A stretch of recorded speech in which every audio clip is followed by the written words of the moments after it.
এলাম আমি chicken cutlet বানাবো। কিভাবে বানাচ্ছি দেখো। ভিনেগার দিয়ে দিচ্ছি, তার সঙ্গে মশলা মাখিয়ে রাখবো। দেখুন, এই হচ্ছে ভিনেগার।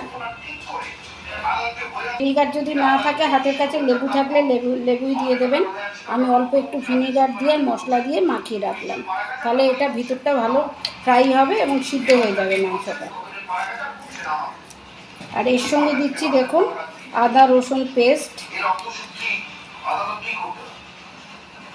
এখন হচ্ছে হাইকোর্ট, আমরা জানতাম যে হাইকোর্ট কাগজের উপরে ভিত্তি করে তার রায় দেয়, কিন্তু ইদানিং এখন আমরা দেখছি আমাদের কলকাতা হাইকোর্টকে যেখানে কোনো বিশৃঙ্খলা হয়নি, ভালোভাবে ভোট হয়েছে। আর দিচ্ছি হলুদ দিয়ে মাখিয়ে আমি 30 মিনিট মতো রেখে দেবো। 30 মিনিট পর আমি ফিরে এসে কীভাবে ভাজছি সেটা দেখাবো, ফ্রাইটা কীভাবে করছি।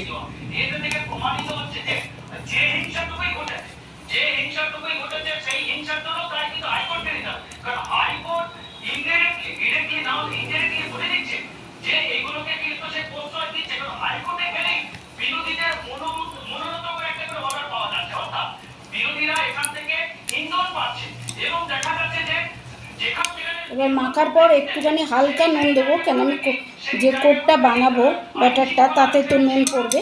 এটা আমি একটুখানি নুন দিয়ে আপনাকে দেখিয়ে দিয়ে ওটাকে আমি ঢুকিয়ে দিচ্ছি, বেশি হয়ে যাবে। দেখুন আমি একদম হালকা একটা নুন দিচ্ছি, কেন আমি কোটটার মধ্যে নুন দেবো।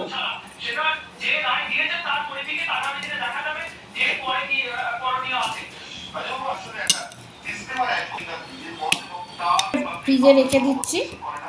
30 মিনিট পর ফিরে আসছি। এবার আমি ওটার সঙ্গে কর্নফ্লাওয়ার দিয়ে ব্যাটারটা তৈরি করব। আর তার আগে আর একটা জিনিস দেখাই। দেখুন এই হচ্ছে ময়দা।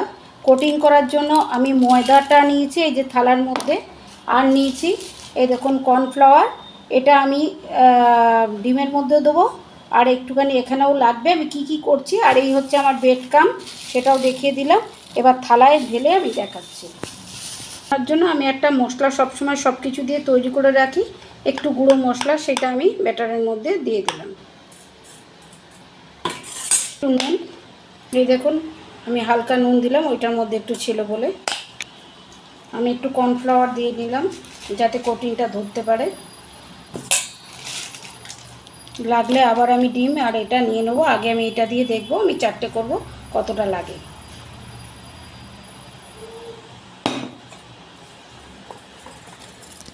এটা গুলে আপনাদের দেখাচ্ছি আমি। আর এর সঙ্গে আর একটু আদা পেস্ট দিয়ে দেবো আমি।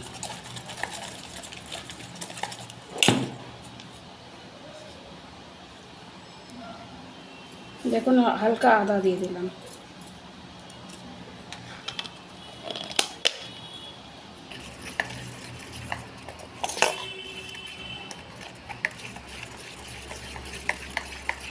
আমি 30 মিনিট হচ্ছে বের করে নিলাম। ওটা গুলতে আমি আমার প্যানটাও বসিয়ে দিচ্ছি। এবার আমি প্যানে তেলটা দিচ্ছি। আমি দুটো করে ভাজবো বলে অল্প তেল দিলাম। থাকুন, এটা ডুবিয়ে দেখুন এপিট ওপিট করে নিলাম। আগে কোটিংটা করলাম।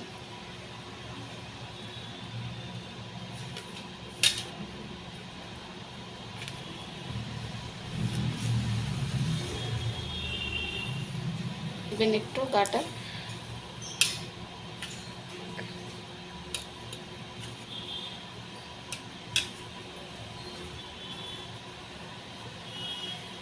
এবার আমি দেখুন সেটাকে তুলে আমি বেড ক্রামে দিয়ে দিয়েছি।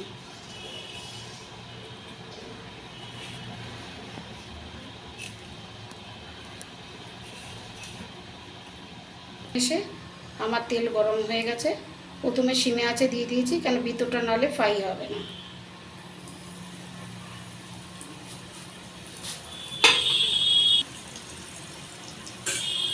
এসছে আর একটু হবে, কেন আমি সিমে আঁচে করছি যাতে ভিতরটা ফ্রাই হয়। এটা আস্তে আস্তে না করলে ভিতরটা কাঁচা থেকে থাকবে। হয়ে গেলে আমি দেখাচ্ছি। এবার আমি তুলে নিয়ে আপনাদের দেখাচ্ছি, সার্ভ করছি। ডিশটা আপনারাও যে পদ্ধতিতে করলাম, অনেকে তো অনেক পদ্ধতিতে করেন, আমি আমার নিজের মতো করে করেছি সম্পূর্ণ। আপনারাও এইভাবে করে একটু জানাবেন যে কীরকম খেলেন, এটা ভালো লাগলো কি না।